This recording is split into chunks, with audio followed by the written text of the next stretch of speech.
around her, grazing the dime-sized hole in her back as he picked her up. She only exhaled, too weak to scream now. A cluster of gray and indistinct moments later, they were inside the truck and moving really fast down the 2-lane highway. "Hang in there, darling." The driver's voice was shaky now. "Tell me who did this to you." Hannah could feel her consciousness slipping away again. "The men. The men? What men, sweetheart? Who are you talking about?" An answer floated vaguely through Hannah's mind, and she wasn't sure if she said it out loud or maybe just thought it before everything went away. "The men from the White House."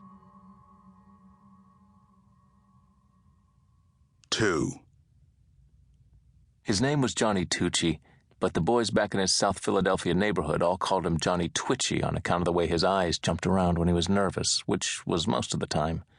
Of course, after tonight, the boys in Philly could go screw themselves. This was the night Johnny got into the game for real. This was man time. He had the package, didn't he? It was a simple job, but a real goodie, because he was alone and had to take full responsibility. He'd already picked up the package, scared him, but he'd done just fine.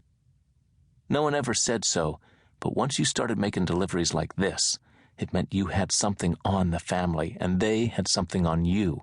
In other words, there was a relationship. After tonight, there'd be no more running numbers for Johnny, no more scrapping for crumbs in Southside neighborhoods.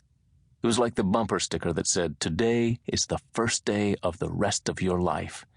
So naturally, he was pumped, and just a little bit nervous.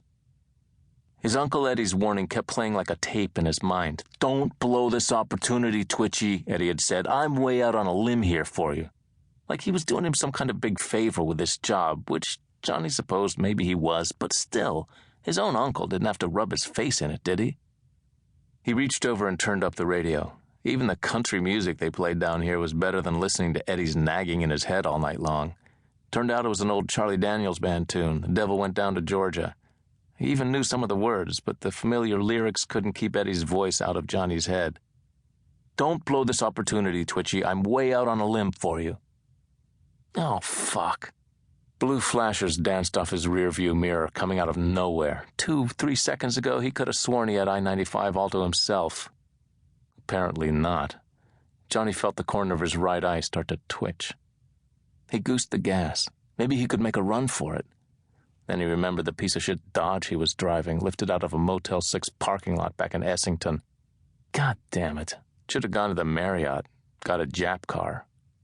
Still, it was possible the stolen Dodge hadn't been flagged yet. Whoever owned it was probably sleeping back at that motel. With any luck, Johnny could just eat the ticket and no one would ever have to know. But that was the kind of luck other people had, not him. It took the cops forever and a day to get out of their cruiser, which was a bad sign, the worst. They were checking the make and the plates. By the time they came up on either side of the Dodge, Johnny's eyes were going like a couple of Mexican jumping beans. He tried to be cool. "Evening, officers. What seems to be—" The one on his side, a tall dude with a redneck accent, opened the driver's door. "Just keep your mouth shut tight. Step out of the vehicle." It didn't take them any time at all to find the package.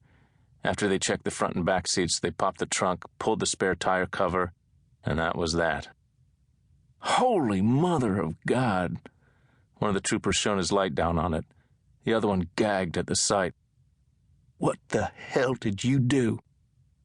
Johnny didn't stick around to answer the question.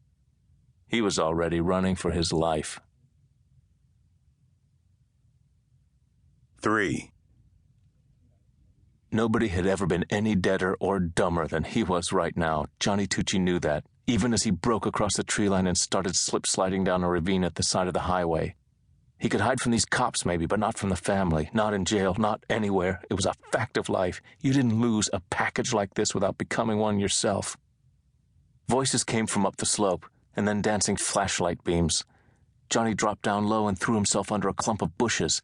He was trembling all over. His heart was going so fast it hurt, and his lungs were heaving from too many cigarettes. It was almost impossible to keep still and keep quiet. Oh, shit. I'm so dead. I'm so dead. "You see anything? See that little bastard? That freak?" "Nothing yet. We'll get him. He's down here somewhere. Can't be far."